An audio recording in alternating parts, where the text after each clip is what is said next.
നാരായണ. ഓം ശ്രീകൃഷ്ണായ നമ. ശ്രീകൃഷ്ണായ പരബ്രഹ്മണേ നമ. ഓം ശ്രീമദ് ഭാഗവത മഹാപുരാണം അതിൽ ഏകാദശ സ്കന്ധത്തിൽ 12-ാമത്തെ അധ്യായം സത്സംഗത്തെക്കുറിച്ച് പറയണു. സത്സംഗത്തിന് ഒരു പ്രത്യേകതയുണ്ട്. സജ്ജനങ്ങൾ ഒന്നിലും ആസക്തരാവില്ല. എത്ര കുറച്ച് കിട്ടിയാലും അത് എതിർച്ഛാലാഭദുഷ്ടിയോട് കൂടിയിട്ട് സ്വീകരിക്കുകയും ചെയ്യും. അത് കൂടുതൽ കിട്ടിച്ചാൽ ഉപയോഗിക്കില്ല. നീ കുറഞ്ഞു വിചാരിച്ചൊരു പരിഭവം ഉണ്ടാവില്ല. അത് നമ്മുടെ ജീവിതത്തിൽ നമുക്കങ്ങനെ കുറേ കാണുമ്പോൾ നമുക്കും അങ്ങനെ മതി എന്ന് തോന്നും. അപ്പോൾ പ്രാരബ്ധം ഇങ്ങനെ കുറഞ്ഞു വരും. വാക്കുകൾ വളരെ സൂക്ഷിച്ചേ അവർ പറയുള്ളൂ. അത് നമ്മളും ശീലാക്കും. വേണ്ടാത്ത ഒരു ദിക്കിലും നോക്കില്ല.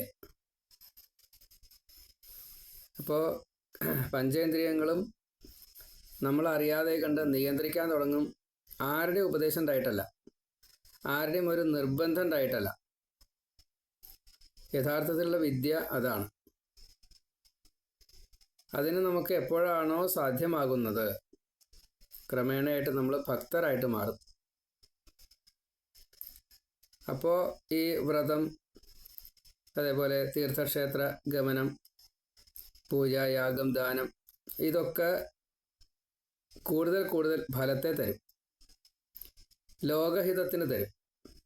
അവിടെ നമ്മളെ എത്രത്തോളം അത് ബാധിക്കുന്നുണ്ട്, അല്ലെങ്കിൽ നമ്മളെത്രത്തോളം അത് സ്വീകരിക്കുന്നുണ്ട്, നമുക്ക് വേണ്ടാത്തതുകൊണ്ട് അത് ആർക്കെങ്കിലും കിട്ടണമല്ലോ, അത് ലോകത്തിന് ഗുണപരമായിട്ട് വരും.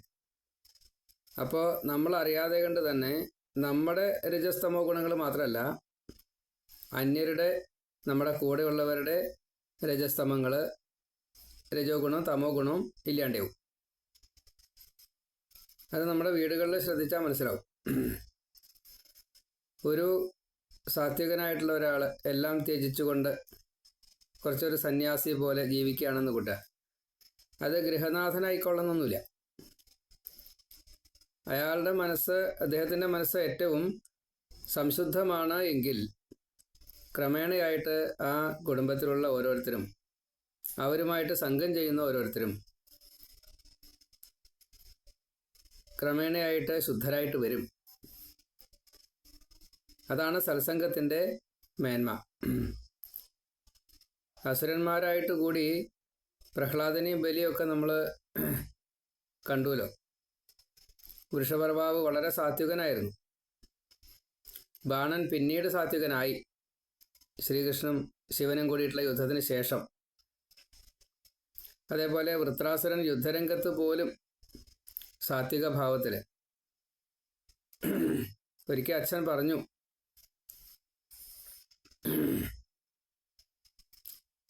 അസുരന്മാർ സാധാരണഗതിയിൽ ദേവന്മാരാൽ വഞ്ചിക്കപ്പെടാറുണ്ട്, സൂക്ഷിക്കണം എന്ന് പറഞ്ഞു. അപ്പോൾ അച്ഛനായതുകൊണ്ട് പ്രത്യേകിച്ച് മറുപടി ഒന്നും പറഞ്ഞില്ല. ത്വഷ്ടാവ് ജ്ഞാനിയാണ്.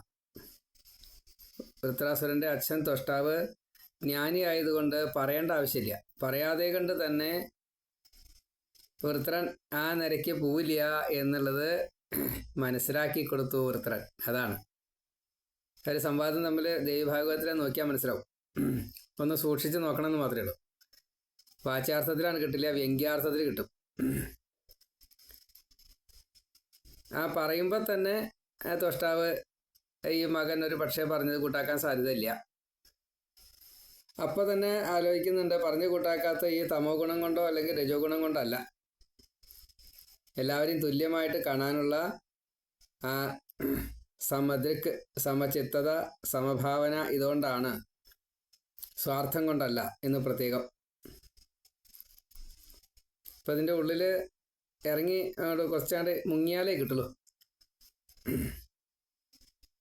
വിഭീഷണനായാലും രാക്ഷസ ഭാവത്തു നിന്ന് വിട്ടു. വാനരന്മാരാണെന്ന് വെച്ചാൽ ഹനുമാനായാലും ജാമ്പവാനായാലും സുഗ്രീവനായാലും അംഗദനായാലും ഇന്നാളെന്ന് പ്രത്യേകമില്ല. ഗജേന്ദ്രനായാലും ആനയായിട്ട്, പക്ഷിയായിട്ട്, ജടായു, സമ്പാദി തുടങ്ങിയിട്ടുള്ള പിന്നെ ഉണ്ടാവും കുറേ, പറഞ്ഞിട്ടില്ല എന്ന് മാത്രമേ ഉള്ളൂ. അതേപോലെ തിത്തിരി പക്ഷികളൊക്കെ ഉണ്ടല്ലോ, കപിഞ്ചലം എന്നൊക്കെ പറഞ്ഞിട്ട് ഭാഗവതത്തിൽ തന്നെ കുറേ ഉണ്ടേ. ഗോപികമാര്, കുബ്ജ, ബ്രാഹ്മണ പത്നിമാര്, പശുക്കള്, ഗോകുലത്തിലെ നളഗോപുര മണിഗ്രീവന്മാര്, മരുത്തുവൃക്ഷങ്ങള്, കാളിയൻ, വൃന്ദാവനം, യമുന, ഗോവർദ്ധനം, ഓടമുള, പുഴ, പർവ്വതം, യമുന, പുളിനം, ഈ മണത്തിട്ട, ഇവർക്കൊക്കെ ജീവനുണ്ട്. നമ്മുടെ കാഴ്ചപ്പാടിൽ അചേതനം എന്ന് പറയാമെന്നേ ഉള്ളൂ. അതൊക്കെ ചൈതന്യവത്താണ്. സത്സംഗം ആരാ ഉണ്ടായത്? ഇതൊക്കെ കൃഷ്ണനാണ് സത്സംഗിയായിട്ട്. അവർക്കൊക്കെ ഈ സംഘം കൊടുത്തത്, സാത്വിക സംഘത്തെ കൊടുത്തത് ഞാൻ തന്നെയാണ് ഉദ്ധവ. അത് ഉദ്ധവൻ അറിയാനിട്ടല്ല. ഉദ്ധവ ഒന്ന് ഓർമ്മിച്ചു നോക്കൂ. ഗോപികൾക്ക് അവരനുഭവിച്ചതായിട്ടുള്ള ഈ സച്ചിദാനന്ദത്തെ പ്രത്യേകിച്ച് സൂചിപ്പിക്കുന്നത് ആ ബ്രഹ്മമോഹനം എന്ന ലീലയില് ഒരു കൊല്ലക്കാലം എല്ലാം ആയിട്ട് മാറിയ കൃഷ്ണനെ സ്വീകരിച്ചപ്പോൾ ജനിച്ചന്ന് മുതൽ 11 വയസ്സ് വരെ പല ലീലകളും കാണിച്ചു കൊടുക്കും. ഒരു 4 കൊല്ലം രാസക്രീഡയും കാണിച്ചു കൊടുത്തു, രാസക്രീഡ അനുഭവിപ്പിച്ചു. ഇതൊക്കെ എന്തിനു വേണ്ടിയിട്ടാ? എന്നെ കിട്ടാൻ വേണ്ടിയിട്ട്. നമുക്കും സ്വതേ രാസക്രീഡയൊക്കെ അനുഭവിക്കാൻ പറ്റും. ഗോപികളും കൃഷ്ണനും കൂടിയിട്ട് ഈ വട്ടത്തിൽ ചുറ്റി നടന്ന് മറ്റേ നൃത്തം വെച്ച് പാട്ടുപാടി, അത് മാത്രമല്ല രാസനൃത്തം എന്ന് അറിഞ്ഞാലാണ് യഥാർത്ഥത്തിൽ രാസനൃത്തത്തിൻ്റെ ഫലം നമുക്ക് കിട്ടുള്ളൂ. രാസനൃത്തം, രാസനടനം, രാസലീല, അത് ആ പാട്ടും ഏർപ്പാടും ഒക്കെ തന്നെയാണ്. പക്ഷെ രസിപ്പിക്കുക എന്നതാണ് അതിൻ്റെ അർത്ഥം. എന്തിനാ രസിപ്പിക്കേണ്ടത്? നമ്മുടെ മനസ്സിനെയാണ് രസിപ്പിക്കേണ്ടത്. നമ്മുടെ മനസ്സിനെ എപ്പോഴാണ് രസിപ്പിക്കുക? നമുക്ക് ഇഷ്ടപ്പെടുന്നതായിട്ടുള്ള ഭഗവാന്റെ ഏത് ലീലയായാലും, എന്നുവെച്ചാൽ ആ ഭഗവത്വത്തോട് കൂടിയിട്ട് ആ ലീലയെ സ്മരിക്കണം. നമ്മിലുള്ള ഏത് അസുരനാണ് നമ്മളെ ദ്രോഹിക്കുന്നത്? വിഷം, പൂതന, അങ്ങനെയാണോ? ബലം, തൃണാവർത്തൻ, വായു, അങ്ങനെയാണോ? അതോ ചതി, വഞ്ചന, ഈ ശകടാസുരൻ, അങ്ങനെയാണോ? താപ്പ് നോക്കിയിട്ട്, ലൂപ്പ് ഹോൾ നോക്കിയിട്ട്? അതോ ഇനി കപടവേഷക്കാരനായിട്ടുള്ള പ്രലംബൻ ആണോ? അതോ കൂടെ നിൽക്കണ ആൾക്കാരുടെ കൂടെ കൂടിയ വത്സാസുരൻ ആണോ? ഇത് നമ്മൾ സഹജീവികളോട് കാണിക്കുന്നതായിട്ടുള്ള ക്രൂരതയാണ്. വഞ്ചന തൊട്ടുള്ള കാര്യങ്ങളൊക്കെ ഈ ആസുരഭാവം, അതിനെയൊക്കെ ഭഗവാൻ അതാത് ഭാവത്തിൽ നിശേഷം ഇല്ലാണ്ടാക്കി അങ്ങനെ വന്നവർക്ക് മുക്തി കൊടുത്തു എന്നാണ് ഭാഗവതത്തിൽ. നമ്മിലുള്ള ഈ സ്വഭാവങ്ങൾ പുറത്തേക്ക് വരുന്നുണ്ടോ എന്ന് നോക്കിയാൽ മതി. അതാണ് കൃഷ്ണലീലാസാരം. അതിനെ മറികടക്കാൻ സാധിച്ചുവെങ്കിൽ കൃഷ്ണനിലേക്ക് നമ്മുടെ മനസ്സെത്തിയാൽ അതാണ് രാസലീല. അപ്പോൾ യഥാർത്ഥത്തിൽ ഭഗവാനെ നമുക്ക് നഷ്ടപ്പെട്ടു എങ്കിൽ നമുക്ക് വിരഹം വരണം. നമുക്കങ്ങനെ വിരഹം വരാറില്ല. എന്താ കാരണം? നമ്മൾ ഭഗവാനെ ഉള്ളിലേക്ക് അങ്ങോട്ട് ആവാഹിച്ചിട്ടില്ല. ഭഗവാൻ ഇരിക്കുന്നുണ്ട് എന്ന് മാത്രമേ ഉള്ളൂ, നമ്മളത് അറിഞ്ഞിട്ട് സ്വീകരിക്കണില്ല. അവനവൻ്റെ വ്യക്തിത്വം മുഴുവൻ സമാധിയിൽ ഭഗവാന് സമർപ്പിക്കുക എന്നതാണ് മഹാഋഷിമാര്, യോഗിമാരൊക്കെ ചെയ്യണത്. പക്ഷേ താതാത്മ്യം അങ്ങോട്ട് കിട്ടാത്തത് കൊണ്ട് വീണ്ടും വീണ്ടും ചെയ്യേണ്ടി വരിക. എപ്പോഴാണോ അർഹത കിട്ടുന്നത് അതേവരെ ചെയ്തുകൊണ്ടിരിക്കണം. കാരണം ഈ ബാഹ്യം മുഴുവൻ, ബാഹ്യം മാത്രമല്ല പൂർവജന്മകൃത ബാക്കികളുണ്ട്. ആ ബാക്കികളും ബാഹ്യവും കൂടിയിട്ട് നമ്മളെ പെടുത്തുകയാണ്. അപ്പം അതുപോലെ ഗോപികൾക്ക് അങ്ങനെ ഒരു ദോഷം ഉണ്ടായിരുന്നില്ല എന്നതുകൊണ്ട് അവർക്ക് വേഗം തരായി. അതേപോലെ ഈ അചേതനങ്ങൾക്ക് മുഴുവൻ അവർക്ക് വേറൊന്നും ബാധിക്കാനില്ല. അതുകൊണ്ട് വേഗം എന്നെ സ്വീകരിക്കാൻ സാധിച്ചു. അപ്പോൾ ഞാനുമായിട്ട് അത്രയും താതാത്മ്യം അവർക്ക് വന്നു. അവരെ സ്നേഹിച്ചത് പരമാത്മാവായിട്ടുള്ള കൃഷ്ണനെയാണ്. അതുകൊണ്ട് പ്രാപിച്ചത് ബ്രഹ്മത്തെയാണ്. നമുക്ക് നമ്മുടെ ലൗകികതയുമായിട്ട് ബന്ധപ്പെടുത്തിയിട്ടാണ് കൃഷ്ണനെ നമ്മൾ കാണുന്നത് എന്നതുകൊണ്ട് വേണ്ടത്ര ഉള്ളിലേക്ക് കയറ്റാൻ സാധിക്കില്ല. കാരണം ഇവിടെ ലൗകികം നിറഞ്ഞു നിൽക്കുക, മറ്റത് കയറാനുള്ള സ്ഥലമില്ല. അപ്പോൾ ഈ ലൗകികത്തെ ഒഴിവാക്കിയല്ലാതെ കണ്ട് മറ്റെങ്ങനെയാണ് കയറുക? അപ്പോൾ യഥാർത്ഥത്തിൽ പഠിക്കൽ എന്നുള്ളത് കൃഷ്ണനെയാണ് വേണ്ടത്. സുദാമാവ് സ്വീകരിച്ച പോലെ എല്ലാം വിട്ടിട്ട് എന്നെ ശരണീകരിക്കൂ, ശരീരബോധം വേണ്ട എന്ന് വയ്ക്കൂ. ശരീരത്തിന് സ്വീകരിക്കാനുള്ളത് സ്വീകരിച്ചുകൊണ്ടേയിരിക്കും.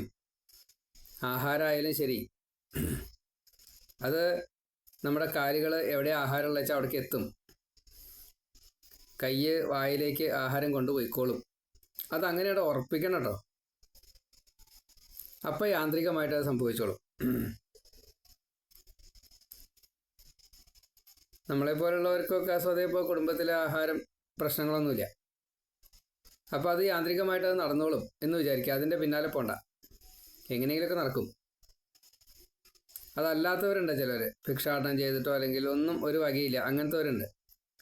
അങ്ങനത്തെവർ അതിൻ്റെ ഒരു സ്ഥാനത്തേക്ക് അവരെ എത്തിച്ചിരിക്കും.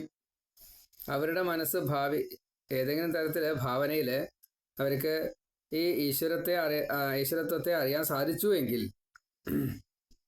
ഇപ്പോൾ നമുക്ക് ഒരു പക്ഷേ നിങ്ങൾക്കൊക്കെ അറിയുമായിരിക്കും, നിങ്ങളൊക്കെ ഭിക്ഷ കൊടുക്കുന്നവരാവും, അന്നദാനം കൊടുക്കുന്നവരാവും.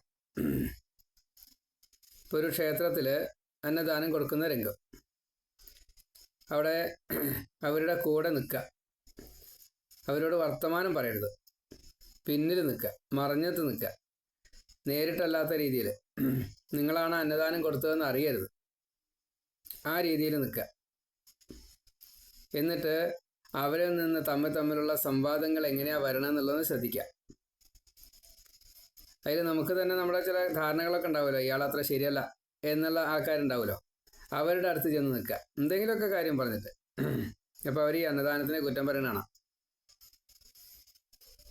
അത് ഉണ്ടാക്കിയ ആളെ ആവാം, കൊടുത്ത ആളെ ആവാം, അതിൻ്റെ സാഹചര്യങ്ങളെ ആവാം, ഭക്ഷണത്തിലെ രുചിഭേദങ്ങളെ ആവാം, പലതും കുറ്റം പറയണേക്കാം. എന്താ അതിൻ്റെ സാരം? അത് സ്വീകരിക്കാനുള്ള അർഹതയില്ലാത്തവർ സ്വീകരിക്കണമെന്നുള്ളതാണ്.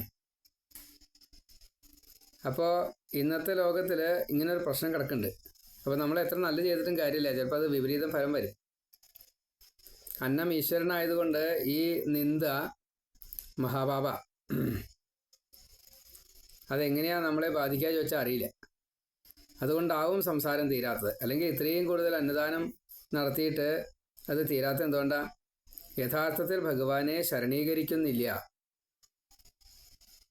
അപ്പോൾ സ്വീകർത്താവും ശരണീകരിക്കുന്നില്ല, കൊടുക്കുന്നയാളും ശരണീകരിക്കുന്നില്ല. അത് ജ്ഞാനമായാലും ശരി, അന്നമായാലും ശരി. അപ്പം അതുകൊണ്ട് ആദ്യം എന്താ വേണ്ടത്? എല്ലാ പ്രവൃത്തികളും ചെയ്തുകൊണ്ടേയിരിക്കുക. ക്രമേണ നമ്മൾ ഭക്തിജ്ഞാന വൈരാഗ്യങ്ങളോട് കൂടിയിട്ട് മുക്തിക്ക് അർഹത നേടാനുള്ള ഒരു ഭാവത്തിലെത്തി എന്ന് അങ്ങനെ വയ്ക്കുക. അങ്ങനെ എത്തിക്കഴിഞ്ഞാൽ പിന്നെ ഒന്നും ചെയ്യേണ്ട, എല്ലാം വിടാം. ഉദ്ധവൻ്റെ ഈ സംശയത്തിന് ഭഗവാൻ ഉത്തരം പറഞ്ഞത്, ഉദ്ധവ, ഞാൻ പറഞ്ഞത് ശരിയാണ്, മനഃശുദ്ധി കിട്ടാനാണ് കർമ്മയോഗം ചെയ്യണം എന്ന് പറഞ്ഞത്. ഉദ്ധവൻ മനഃശുദ്ധി കിട്ടിയ ആളായതുകൊണ്ട് ഇനി കർമ്മം വിട്ടോളൂ. നമ്മളോട് ഭഗവാൻ കർമ്മം വിടാൻ പറയില്ല. കാരണം നമുക്ക് കർമ്മം ബാക്കി കിടക്കുന്നുണ്ട്, കാമബാക്കിയുണ്ട്. എല്ലാറ്റിനും അതീതനാവാൻ നമുക്ക് സാധിച്ചിട്ടില്ല. ഈ അന്നദാനം സ്വീകരിച്ച് കുറ്റം പറയുന്നവരെ പോലെയാണ് നമ്മൾ. അത് അന്നമല്ല, നമ്മൾ ജ്ഞാനമാണ് സ്വീകരിക്കുന്നത്. ജ്ഞാനം സ്വീകരിക്കുമ്പോഴാണ് നമ്മൾ കുറ്റം പറയണത്. അതല്ലെങ്കിൽ നമ്മൾ വസ്തുക്കൾ കിട്ടുമ്പോഴാണ് ഈ കുറ്റം പറയണത്. നമ്മളെ വിശകലനം ചെയ്യണം. അപ്പോഴാണ് ഈ പ്രപഞ്ചമായി വിളങ്ങുന്നതായിട്ടുള്ള ഭഗവാൻ നമുക്ക് പലതും അനുഭവിപ്പിക്കാൻ വേണ്ടിയിട്ട് തരുന്നു.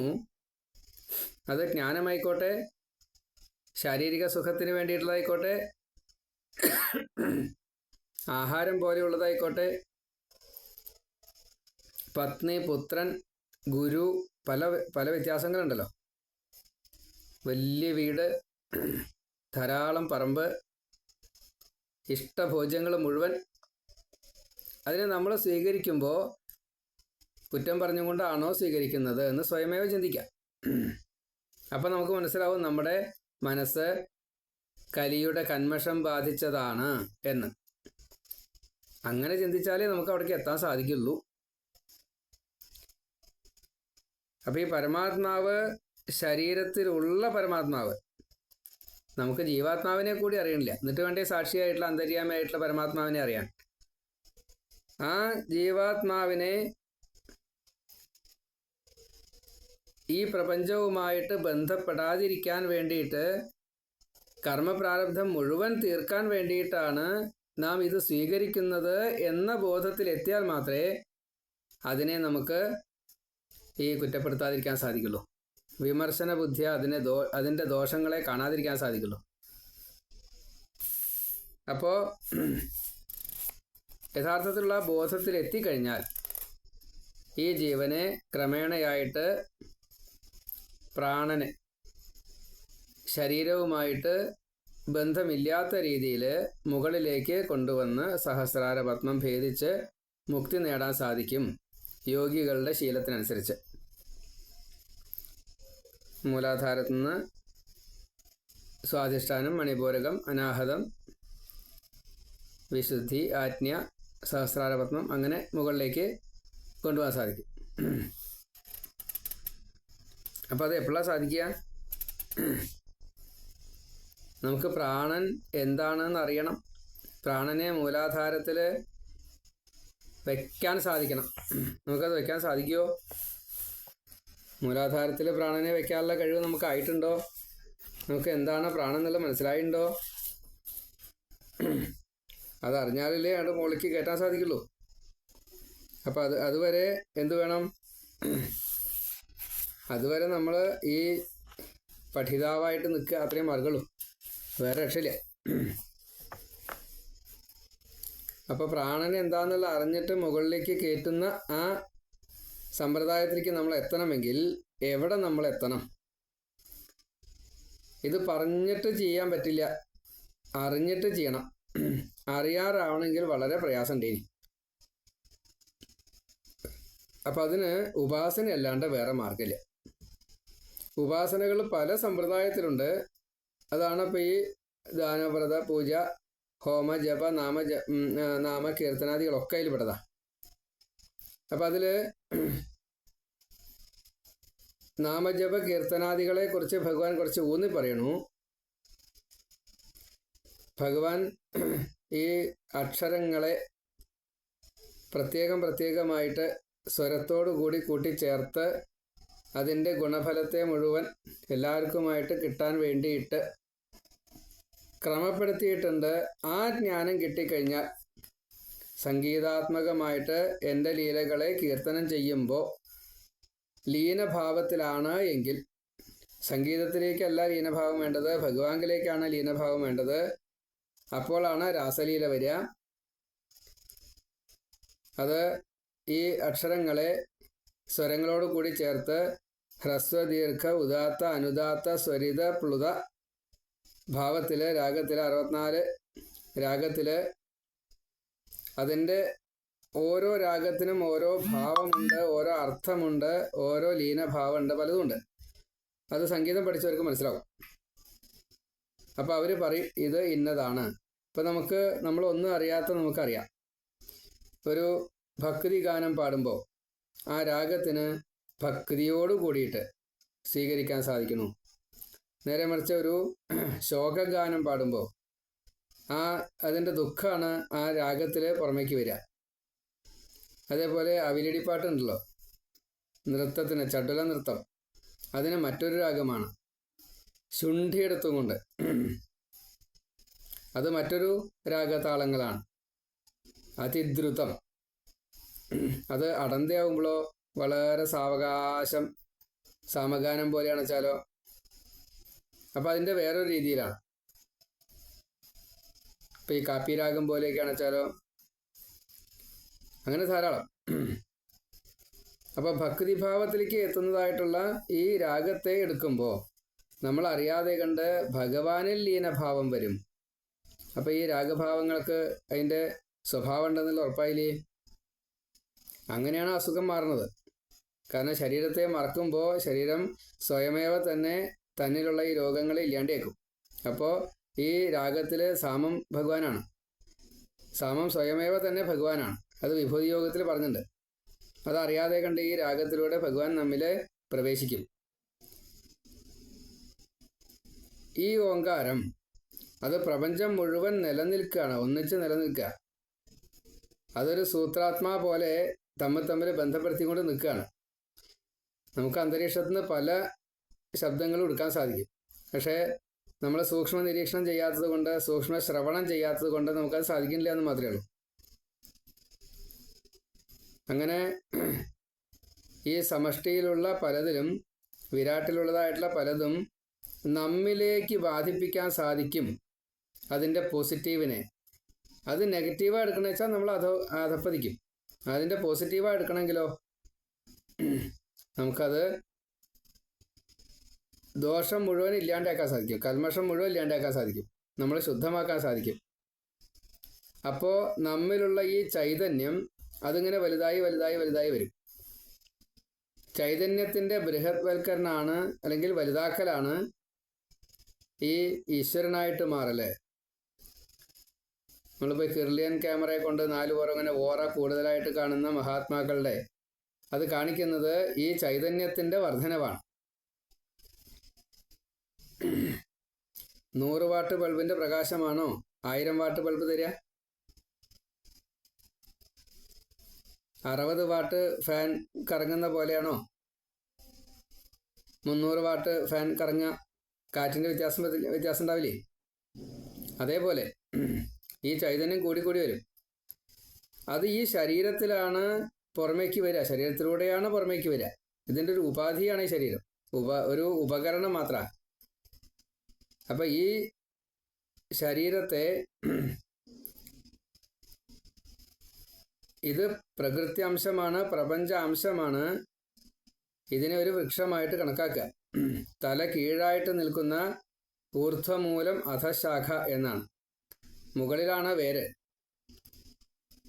നമ്മൾ സ്വർഗത്തിൽ നിന്നാണ്, വൈകുണ്ഠത്തിൽ നിന്നാണ് വരുന്നത്. അപ്പോൾ വേര് അവിടെയാണ്, മൂലം അവിടെയാണ്.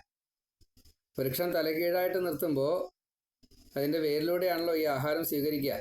നമ്മൾ ആദ്യം സ്വീകരിച്ചുള്ളത് നമ്മുടെ നിലനിൽപ്പ് ഈ ബ്രഹ്മത്തിലാണ്.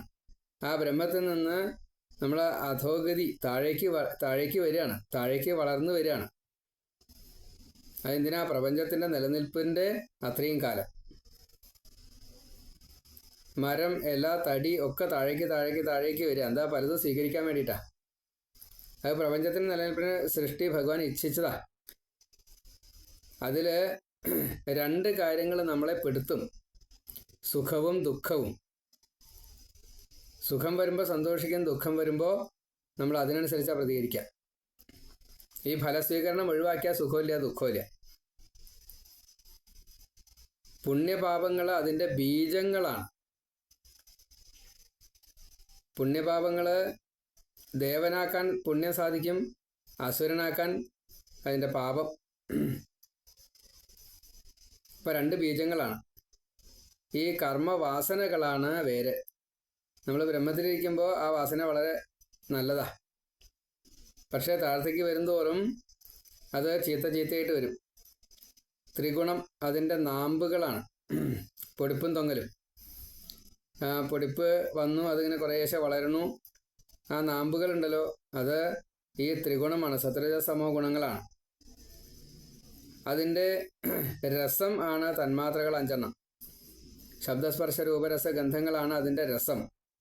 അപ്പോൾ ആ രസത്തെ ഈ ത്രിഗുണവുമായി ബന്ധപ്പെടുത്തിയിട്ട് സാത്വികമല്ല എങ്കിൽ നമ്മൾ ശരിക്കും കുടുങ്ങും. തിന്മയും സ്വാർത്ഥവുമായിട്ട് മാറുകയാണെങ്കിൽ സംസാരം ഒരിക്കലും തീരില്ല. ഇത് മനസ്സും 10 ഇന്ദ്രിയവും കൊമ്പുകളായിട്ട് പറയുമ്പോൾ എവിടെയൊക്കെയാണോ ഉള്ളത് വെച്ചാൽ അവിടുന്നൊക്കെ പോയിട്ട് കൊണ്ടുവരും. കൊമ്പിങ്ങനെ വളർന്ന് എവിടേക്കാണ് പടർന്ന് പന്തരിക്കും. ഇപ്പോൾ ഒരു പേരാലാണെങ്കിൽ നമുക്ക് ചിന്തിക്കാൻ പറ്റില്ല, അത്രയും കൂടുതൽ വളരും. നാളെ ഏതോ ഒരു പേരാലിൻ്റെ ചിത്രം കണ്ടു. 300 മീറ്റർ അത്ര അതിൻ്റെ വ്യാസം. 300 മീറ്റർ വ്യാസം പറഞ്ഞാൽ ആ പേരാലിൻ്റെ വലിപ്പം എന്ന് ആലോചിച്ച് നോക്കും, എത്ര വലിപ്പം ഉണ്ടെന്ന്. ഭൂമിയിൽ അതിനെ ടാപ്പ് എടുത്ത് അളക്കുമ്പോൾ ഈ ഒരു തലയ്ക്കുന്ന് വെച്ചാൽ ഒരു ഇല നിൽക്കുന്നത് ഒരു ഭാഗത്താണെങ്കിൽ അതിൻ്റെ ആ മരത്തിൻ്റെ മറ്റേ കൊമ്പ് പോയിട്ട് നിൽക്കുന്നത് ഈ 300 മീറ്റർ അകലത്തിലാണ്. അത്രയും ഭൂമി കവർ ചെയ്തിട്ട് നിൽക്കണം. എല്ലാ ദിക്കിലും വില ഉണ്ട്, എല്ലാത്തിലും കൊമ്പുണ്ടെന്ന് കണക്കാക്കണ്ട. എങ്കിലും അങ്ങനെ ഒരു കുഴപ്പം ഈ ശരീരം കൊണ്ട് നമുക്കുണ്ടാവും. അത് ഈ ഇന്ദ്രിയങ്ങളാണ്. ഈ മനസ്സും ഇന്ദ്രിയം കൂടിയിട്ട് ഈ കൊമ്പുകൾ ഇവിടെ നിന്ന് എന്തൊക്കെയാണ് കിട്ടാൻ പറ്റുക വെച്ചാൽ അതൊക്കെ തന്നെ വാങ്ങിക്കൊണ്ടിരിക്കും. അപ്പോൾ അതിൽ ഈ ത്രിഗുണത്തിൽ രജോ ഗുണം തമോ ഗുണം വരണം വെച്ചാൽ ഈ പഞ്ചവിഷയം ഉണ്ടല്ലോ, അത് നമ്മളെ അധപ്പതിപ്പിക്കും. അത് അറിയുന്നതായിട്ടുള്ള ജീവൻ, ഈ ജീവൻ സ്വീകരിക്കുന്നത് അറിയുന്നതായിട്ടുള്ള സാക്ഷിയായിട്ടുള്ള പരമാത്മാവ്, ഇത് രണ്ടും അതിലുണ്ട്. അപ്പോൾ ഈ രണ്ട് പക്ഷികൾ, ജീവാത്മാവ് പരമാത്മാവ് എന്ന ഈ രണ്ട് പക്ഷികൾ വിദ്യ അവിദ്യ എന്ന കൂട്ടിൽ കെട്ടപ്പെട്ടവരാണ്.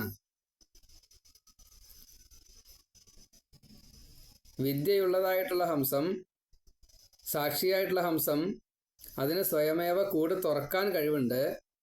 പക്ഷേ ജീവന് ഈ തുറക്കാനുള്ള ജ്ഞാനമില്ല. കെട്ടപ്പെട്ടതായിട്ടുള്ള കൂട്ടിൽ അകപ്പെട്ടതായിട്ടുള്ള ഈ ജീവന് സ്വയമേവ അത് തുറക്കാനുള്ള താക്കോൽ കയ്യിലില്ല. മറ്റാൾക്ക് ആ താക്കോൽ കയ്യിലുണ്ട്. അപ്പം അതുകൊണ്ട് അത് കൂട്ടിലല്ല, കൂട്ടിലല്ലാത്ത പോലെയാണ്. പുറമേ നിന്നുള്ള ഒന്നും ബാധിക്കാതിരിക്കാൻ വേണ്ടി കൂടുണ്ട്, അത്രയേ ഉള്ളൂ. അതിന് പുറമേക്ക് പോകാൻ ഒരു പ്രയാസമില്ല. അപ്പം അതൊരു വലിയ ദോഷമാണ്. വാതപിത്ത കഫങ്ങളാകുന്ന തൊലി അതിൻ്റെ മതിൽക്കെട്ടെന്ന് കൂട്ടുക. ജീവാത്മാവിൻ്റെ ഈ മതിൽക്കെട്ടിലൂടെ അകത്തേക്ക് മലിനജലവും കാര്യങ്ങളൊക്കെ വരും. പക്ഷേ ഈ ഹംസത്തിൻ്റെ സാക്ഷിയായിട്ടുള്ള അതിൽ ആ മതിൽക്കെട്ട് ഒരു ചില്ല് വെച്ച പോലെയാണ്, കാണുന്നേ ഉള്ളൂ.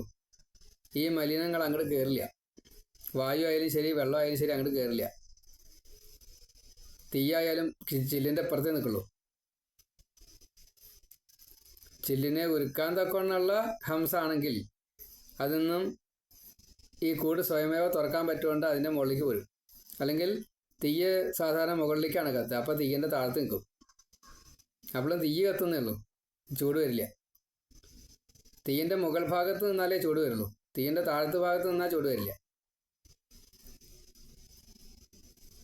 ഇത് മുഴുവൻ ഈ പ്രപഞ്ചത്തിൻ്റെ, സൂര്യമണ്ഡലത്തിൻ്റെ ഉള്ളിലുള്ള ഈ പ്രപഞ്ചം മുഴുവൻ ഈ ജീവാത്മാവ് എന്താണോ ഉള്ളത് എന്നുള്ളത് തേടി പിടിക്കും.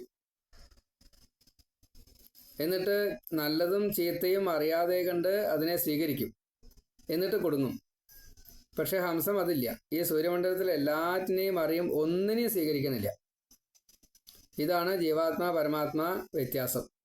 ഇതിനെ മനസ്സിലാക്കി കഴിഞ്ഞാൽ ഈ പ്രപഞ്ചത്തിൽ നിന്ന് രക്ഷപ്പെടാൻ വളരെ എളുപ്പമാണ്. പ്രപഞ്ചം എന്നുള്ളത് മിഥ്യയാണ്. അതിനെ നമുക്ക് ആവശ്യമില്ലാത്ത ഒരു വസ്തുവിനെ കണ്ടു കഴിഞ്ഞാൽ നമുക്ക് അതിനോട് യാതൊരു താല്പര്യമില്ല. നമ്മുടെ ഇന്ദ്രിയങ്ങൾക്ക് ഉപയോഗിച്ചാൽ അതിനെന്തെങ്കിലും ഫലം നമുക്ക് സ്വീകരിക്കാൻ സാധിക്കുമെന്ന് തോന്നുകയാണെങ്കിൽ മാത്രമാണ് നമ്മൾ അതിനോട് താല്പര്യം ഉണ്ടാവുക. ഇപ്പോൾ 1000-ൻ്റെ നോട്ട് കിട്ടിയാൽ വല്ലവർക്കും വല്ല താല്പര്യമുണ്ടോ?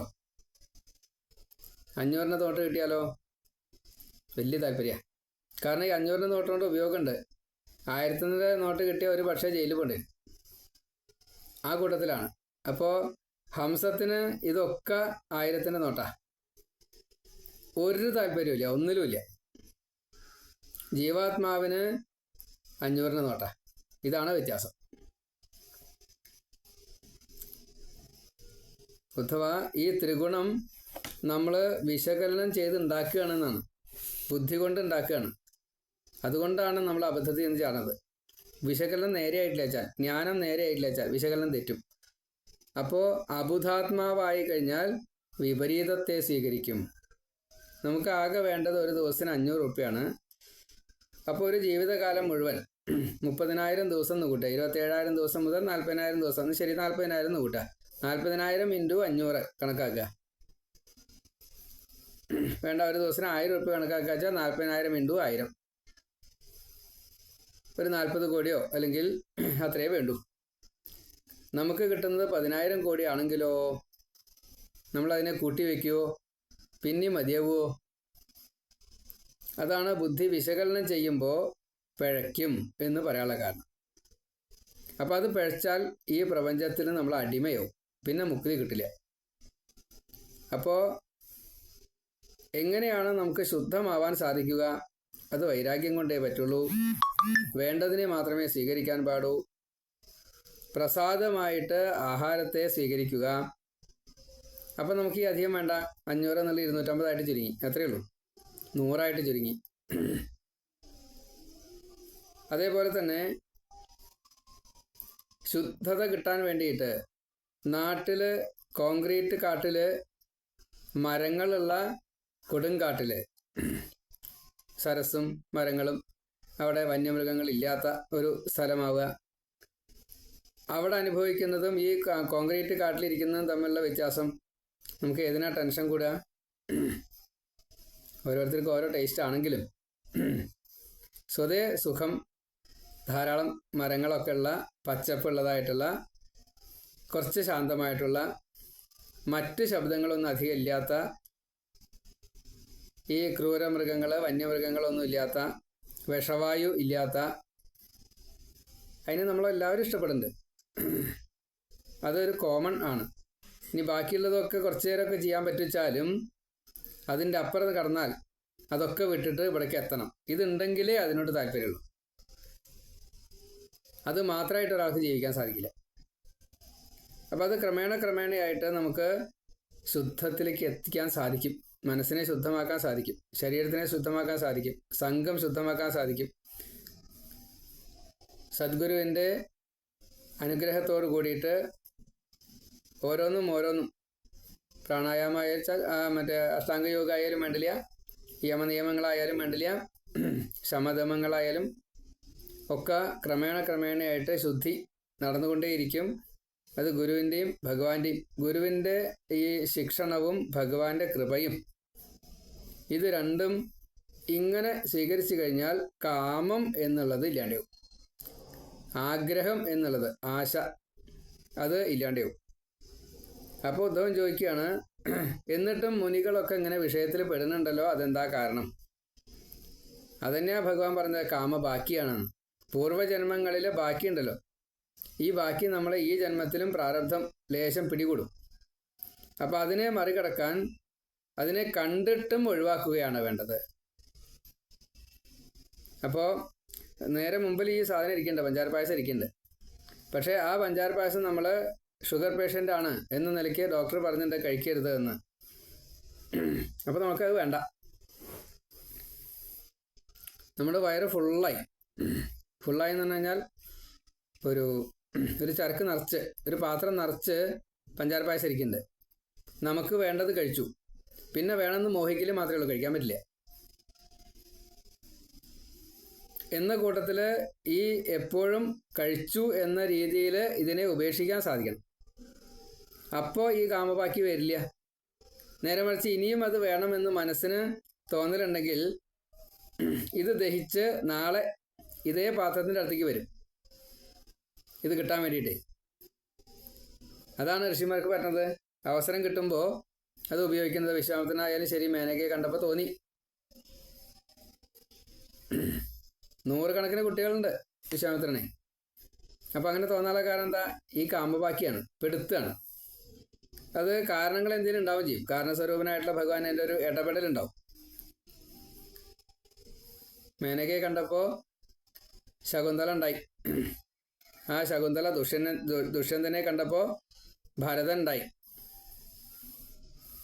ഭരതൻ വിഷ്ണുവംശമാണ്, അതുണ്ടാവാൻ വേണ്ടിയിട്ടാണ്. അപ്പം അത് പരസ്പരം ഇൻ്റർലിങ്ക്ഡ് ആണ്. ആ ഭരതൻ്റെ മകനായിട്ട് പിന്നെ വിദഥൻ ആണ് ഉണ്ടായത്, ബൃഹസ്പതിയുടെയും ഉദത്തിൻ്റെ പത്നി മമതയുടെയും മകനായിട്ട്. ഇപ്പം എന്താ സാരം?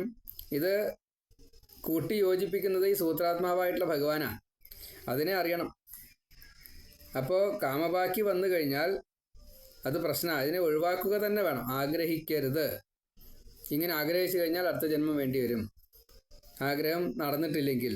അപ്പം അതുകൊണ്ട് അവസരം കിട്ടിക്കഴിഞ്ഞാൽ അത് പൊന്തി വരും. മുഴുവൻ കത്തി നശിച്ചാൽ പിന്നെ കുഴപ്പമില്ല. വറുത്ത വിത്ത് കുഴിച്ചിട്ട പോലെ ആവണം. കർമ്മവും ഫലവും ഭഗവാന് സമർപ്പിക്കല്ലാതെ കണ്ട് ഇതിന് വേറെ മാർഗമില്ല. വറുത്ത വിത്തേ മുളപ്പിക്കാവൂ. അപ്പോൾ പിന്നെ മുളയ്ക്കില്ല, അത് മുളയ്ക്കരുത്. ഈ കാമം കർമ്മം അത് മുളയ്ക്കരുത്. കാമലോഭാദികൾ നമ്മളെ കീഴ്പ്പെടുത്തും എന്നുള്ളത് ബോധത്തോട് കൂടിയിട്ട്, അതാണ് ബുദ്ധി വിശകലനം ചെയ്യണമെന്ന് പറഞ്ഞത്. നല്ലോണം അത് കൃത്യമാണെങ്കിൽ കുഴപ്പം വരില്ല, അല്ലെങ്കിൽ പ്രശ്നമാവും. അപ്പോൾ ചീത്തകൾ നമ്മിൽ ബാധിക്കാതിരിക്കാൻ ഉപാസനയ്ക്ക് ഫലമുണ്ട്. കാരണം ആ ഉപാസന ദേവത, ഉപാസിക്കുന്നതായിട്ടുള്ള ദേവത നമ്മെ അനുഗ്രഹിക്കും. അതിന് സൂത്രം ഭഗവാൻ പറഞ്ഞത്, ഞാൻ ഈശ്വരനാണ്, ഞാൻ ഈശ്വരനാണ്, ഞാൻ ഈശ്വരനാണ് എന്ന് സ്വയമേവ പറയൂ. അപ്പോൾ ഞാൻ ഈശ്വരനാണെന്നുള്ള ഭാവം അഹങ്കാരത്തോട് കൂടിയിട്ട് വന്നു കഴിഞ്ഞാൽ നമ്മൾ അധപ്പതിക്കും. ഞാൻ ഈശ്വരനാണ്, അതുകൊണ്ട് എല്ലാവരുടെയും സേവകനാണ് എന്ന ഭാവത്തിലിരിക്കണം. അതായത് നമ്മൾ ഈശ്വരനോട് അത് തരൂ ഇത് തരൂ എന്ന് പറഞ്ഞു കഴിഞ്ഞാൽ ഈശ്വരൻ അത് തരാൻ വേണ്ടിയിട്ട് പ്രവർത്തിക്കും. ആ തരാൻ വേണ്ടിയിട്ട് പ്രവർത്തിക്കുന്നത് ഒരു സേവന ഭാവമാണെന്ന് ഭഗവാൻ ഈ അഷ്ടദിക്പാലകന്മാരോട് പറഞ്ഞിട്ടുണ്ട്. ഈ കൃഷ്ണൻ അർജുനനോട് പറഞ്ഞിട്ടുണ്ട്. ഈ കൃഷ്ണൻ ഇതാ ഉദ്ധവനോട് ഇപ്പോൾ പറയണു. കൃഷ്ണൻ സേവനഭാവമാണ് ചെയ്തതെന്നുള്ളത് രാജസൂയത്തിൽ നമുക്ക് കണ്ടു. രാജസൂയത്തിൽ മാത്രമല്ല, ഓരോ രംഗങ്ങളിലും കണ്ടു. ഗോപികൾക്ക് ചെരുപ്പ് എടുത്തു കൊണ്ട് കൊടുക്കുക. ഗോപികൾക്ക് ചെരുപ്പ് എടുത്തു കൊണ്ട് കൊടുക്കുകയാണ്. ഗോപികൾ എന്തുകൊണ്ടാണ് കൃഷ്ണൻ ഞങ്ങളുടെ വീട്ടിൽ ഈ വെണ്ണ കക്കാൻ വരാത്തത് എന്നാണ് വിചാരിച്ചു കൊണ്ടിരിക്കുന്നത്. അപ്പോൾ ആ ഭാവത്തിലേക്ക് ഈശ്വരനെ നമ്മൾ അങ്ങനെയാണ് സ്വീകരിക്കേണ്ടത്. മനസ്സിൽ മറ്റൊന്നും വരാത്ത രീതിയിൽ, വേറൊന്നും ഓർക്കാത്ത രീതിയിൽ നമ്മുടെ ബുദ്ധിയെ നല്ലവണ്ണം വിശകലനം ചെയ്താൽ മാത്രമേ മനസ്സിനെ ശുദ്ധീകരിക്കാൻ സാധിക്കുള്ളൂ. മനസ്സിനെന്താ കുഴപ്പമില്ല, സങ്കല്പങ്ങൾ ചെയ്യുന്നത് ഒക്കെ അത് നേടണം ഇത് നേടണം എന്നുള്ള ആഗ്രഹത്തോട് കൂടിയിട്ടാണ്. അപ്പോൾ ആ ബുദ്ധിയെ വിഷയങ്ങളിൽ നിന്നും പിന്തിരിപ്പിക്കണം. ബുദ്ധിയെ വിഷയങ്ങളിൽ നിന്നും പിന്തിരിപ്പിക്കണം എന്ന് പറയാൻ വേണ്ടിയിട്ട് ഞാനൊരു അവതാരം കൂടി സ്വീകരിച്ചിട്ടുണ്ട്. അതാണ് ഹംസാവതാരം, സനകാദികൾക്ക് വേണ്ടിയിട്ട്. ബുദ്ധിം തഥാ പ്രതിനിവൃത്യ, ദൃഷ്ടിം തഥാ പ്രതിനിവൃത്യ. അപ്പോൾ അത് പറയാൻ വേണ്ടിയിട്ട് ഞാനൊരു അവതാരം എടുത്തിട്ടുണ്ട്. അപ്പോൾ ആ ഹംസാവതാരത്തിൻ്റെ പ്രത്യേകതകളെ, ഹംസ അവതരിക്കുന്നതായിട്ടുള്ള രംഗത്തെയാണ് അടുത്ത് പറയണത്. ഇതിങ്ങനെ ആലോചിച്ചും കൊണ്ടിരിക്കുകയാണ് സനകാദി മഹർഷിമാർ. സകള ഉപാസന പോരെ, എന്തിനാ സകള ഉപാസന? ബ്രഹ്മോപാസന പോരെ? അത് ബ്രഹ്മാവിനോട് ചെന്ന് ചോദിച്ചു സനകാദി മഹർഷിമാർ. അച്ഛാ, എന്തിനാ ഈ ബ്രഹ്മോപാസന പോരെ, സകളോപാസന വേണോ? ബുദ്ധി വിഷയങ്ങളിലാണല്ലോ വ്യാപരിക്കുന്നത്. 3 ഗുണം ഉണ്ടാകുന്നത് ബുദ്ധിയിൽ നിന്നാണല്ലോ. ഇത് പരസ്പരം ബന്ധമുണ്ടല്ലോ. പിന്നെ എങ്ങനെയാണ് ബുദ്ധിയെ വിഷയത്തിൽ നിന്നും പിന്തിരിപ്പിക്കുക? അതായത് നമ്മുടെ ബുദ്ധി സാധാരണഗതിയിൽ ഈ ശബ്ദ സ്പർശ രൂപരസ ഗന്ധങ്ങളിലാണ് എപ്പോഴും ഉണ്ടാവുക. അത് ബുദ്ധിയല്ല, മനസ്സാണ് ഉണ്ടാവുക. ഇവിടെ ശ്ലോകത്തിൽ അങ്ങനെയാണെന്ന് മാത്രമേ ഉള്ളൂ. ഇത് സത്വരജസ്തമോ ഗുണങ്ങളെ കൊണ്ടാണ് ഉണ്ടാകുന്നത്. ഭക്തന്മാരാണെച്ചാൽ സാത്വിക ഗുണത്തിൽ, സ്വാർത്ഥമോഹികളാണെച്ചാൽ കാമികളാണെങ്കിൽ രജോ ഗുണത്തിൽ, അന്യനെ നശിപ്പിച്ചിട്ടും എൻ്റെ കാര്യം നടക്കണം എന്നുള്ള തമോ ഗുണികളാണെച്ചാൽ ആ രീതിയിൽ. അപ്പോൾ ഇതൊരു ബന്ധപ്പെട്ടിട്ടല്ലേ ഇരിക്കണത്. അപ്പോൾ പിന്നെ എങ്ങനെയാ മനസ്സിനെ അതിൽ നിന്ന് ഇങ്ങോട്ട് പിന്തിരിപ്പിക്കുക? അപ്പം അതിന് ഭഗവാൻ ഹംസമായിട്ട് വന്നിട്ട് ഭഗവാനോട് ചോദിച്ച ഉത്തരം ഇതാണ്. അതായത് ബ്രഹ്മാവ് ചോദിച്ചു ഭഗവാനോട്, കോ ഭവാൻ, അങ്ങ് ആരാണ്? അപ്പോൾ ചോദ്യം തന്നെ പഴച്ചു. ആത്മാവിനെ പറ്റിയാണ് പറയുന്നതെങ്കിൽ ഞാനും അങ്ങ് ഒന്നാണ്. ഇനി ശരീരത്തിനെ പറ്റിയാണ് പറയുന്നതെങ്കിൽ പഞ്ചഭൂതാത്മകാണ് രണ്ടും. അപ്പം അതുകൊണ്ട് ചോദ്യം തന്നെ പഴച്ചു. പിന്നെ പറയാണ്, ബുദ്ധിയും ഗുണവും തമ്മിലാണ് ബന്ധം. ജീവന് എങ്ങനെയാണ് ബന്ധം ഉണ്ടാവുക? ആത്മാവിന് ഇത് രണ്ടിലും ബന്ധമില്ല. ജീവൻ ദേഹവുമായി ബന്ധപ്പെട്ട് മായ കൊണ്ട് മറയ്ക്കപ്പെട്ടതുകൊണ്ട് ബുദ്ധിയും ഗുണവും തമ്മിലുള്ള ബന്ധം വന്നു. അപ്പം ആ മായയെ മറികടന്നാൽ ഈ ബന്ധം ഒഴിവാവാം. ഞാൻ പരമാത്മാംശമാണ്, ജീവാത്മാവല്ല. ദേഹവുമായിട്ട് ദേഹി എന്ന അവസ്ഥയാണ് ജീവാത്മാവിൻ്റെ. ദേഹിച്ച ദേഹത്തോട് ബന്ധപ്പെടുത്ത ജീവൻ. ദേഹത്തോട് ബന്ധപ്പെടാത്ത ജീവനായിട്ട് നിൽക്കുകയാണെങ്കിൽ, പരമാത്മാംശമായിട്ട് ജീവൻ നിൽക്കുകയാണെങ്കിൽ ഈ ഗുണവുമായിട്ട് ബന്ധം വരാതിരിക്കാൻ വളരെ എളുപ്പമാണ്. രണ്ട് തരത്തിലാണ്. ഒന്ന് അംബരീഷനെ പോലെ, ഒന്ന് സുധാമാവിനെ പോലെ. അംബരീഷൻ എല്ലാം ഉണ്ടായിട്ടും ഒന്നും കഴിക്കാതെ കണ്ട് ഏകാദശി നോറ്റു. സുധാമാവ് ഇവിടെ പട്ടിണി ആയതുകൊണ്ട്, രന്തിദേവൻ ഇവിടെ പട്ടിണി എങ്ങനെയാ സ്വയമേവ ഒന്നുമില്ല അവിടെ കഴിക്കാനൊക്കെ ദാനം കൊടുത്തിട്ട് ഒന്നുമില്ലാണ്ടേ. അപ്പോൾ ഈ രണ്ട് ഭാവത്തിലും പട്ടിണി വരാം. രണ്ടും സംശുദ്ധിയാണ്. പക്ഷേ നമ്മളോ, നമ്മുടേത് വിടാൻ വയ്യ, ഇനിയും ഇത് കൂട്ടിച്ചേർക്കണം എന്ന ആഗ്രഹത്തോട് കൂടിയിട്ട് ഏകാദശി നോൽക്കണം. എനിക്ക് കൂടുതൽ ധനം കിട്ടാൻ വേണ്ടിയിട്ട് ഞാൻ ഏകാദശി നോൽക്കണം. അതിൻ്റെ ഫലം അതാണ്. ഇനി ഏകാദശി നോറ്റ് കഴിഞ്ഞാൽ ഭഗവാൻ പ്രീതനായെങ്കിൽ കൂടുതൽ ധനം തൊട്ടുള്ള പലതും തരും. അപ്പം നമ്മുടെ ബുദ്ധി വിഹരിക്കുന്നത് ഏകാദശി നോൽമ്പിലോ ഭഗവാന്റെ കൃപയിലോ അല്ല. ഭഗവാന്റെ കൃപ കൊണ്ട് കിട്ടുന്നതായിട്ടുള്ള ആ ധന ഐശ്വര്യ വർധനവിലാണ്, നമ്മുടെ സുഖഭോഗ വർധനവിലാണ് നമ്മുടെ ശ്രദ്ധ. ഏകാദശി നോൽപ്പിലോ അല്ലെങ്കിൽ ഭഗവാനിലോ ഭഗവാന്റെ കൃപയിലോ അല്ല, മുക്തിയിലല്ല, ഭുക്തി ആണ്.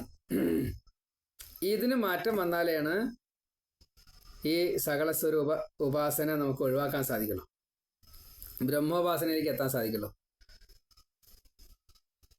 ഈ ബുദ്ധിക്ക് ത്രിഗുണത്തെ വിടാൻ സാധിക്കുള്ളൂ. അത് സനകാദികൾക്ക് മനസ്സിലായി, പക്ഷെ നമുക്ക് അത്ര മനസ്സിലാവില്ല. അപ്പം ഇങ്ങനെ ആദ്യമേ ആ ഒരു കാര്യം പറഞ്ഞു. ഇനി എങ്ങനെയാണ് ഇത് നമ്മളെ ബാധിക്കുന്നത്, ഇതെങ്ങനെയാണ് ബാധിപ്പിക്കാതിരിക്കുന്നത് എന്നുള്ളത് അതിൻ്റെ ബാക്കി ഭാഗങ്ങൾ നമുക്ക് അടുത്തതിൽ പറയാം. ഇപ്പോൾ 2 അധ്യായങ്ങളാണ് പറഞ്ഞത്, 12, 13. അതിൽ